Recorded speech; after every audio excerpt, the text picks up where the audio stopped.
Hi, my name's Hollis Johansson. My two words are chaos and calm. As a child, I grew up in a loving home in which both my parents were Christians. We went to church every week, and at a young age, I knew that God loved me and that He was real. However, through grade school, God only filled a small part of my life. I only acknowledged Him on Sundays at church and before meals when we prayed.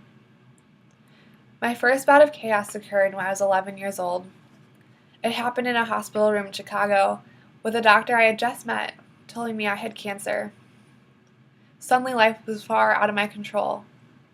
As I witnessed my parents and church community place overwhelming faith in Jesus, I began to ask questions for myself.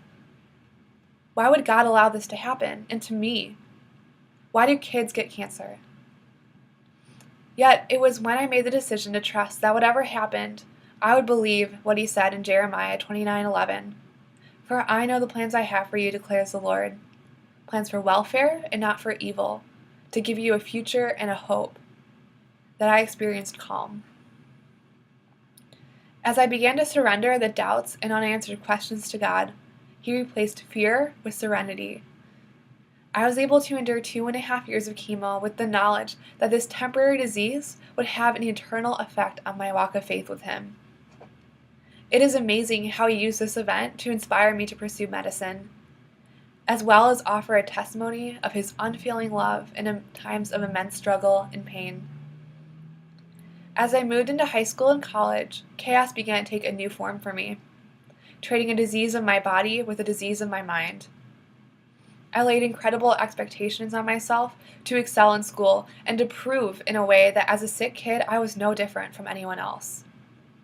As you can imagine, chaos proved deadly as I slowly began to realize that much of my life is far out of my control. Again, I was only left with the option of surrender, to act upon the knowledge that God's plan for me will always win, and it's when I can submit to His will and not my own when I begin to experience calm. God continually challenges me to live my life in complete reliance in Him. When I try to manage every aspect of my life with the goal to make everything work, more often than not I am left with a mess I could only surrender to God. As incredible as how He saved me from fear and doubt 8 years ago, it is the fact that He continues to change me and increase my faith in Him that leaves me in awe. It's only through God's own Son, Jesus, dying on the cross for my sins and for the sins of the world that I can have this personal relationship with Him. Because of Jesus, I am able to experience the healing power of the Holy Spirit and continue to grow every day. Even though I will continue to struggle with controlling my own chaos, it becomes easier and easier to surrender my mess to Him and experience calm. Those are my two words.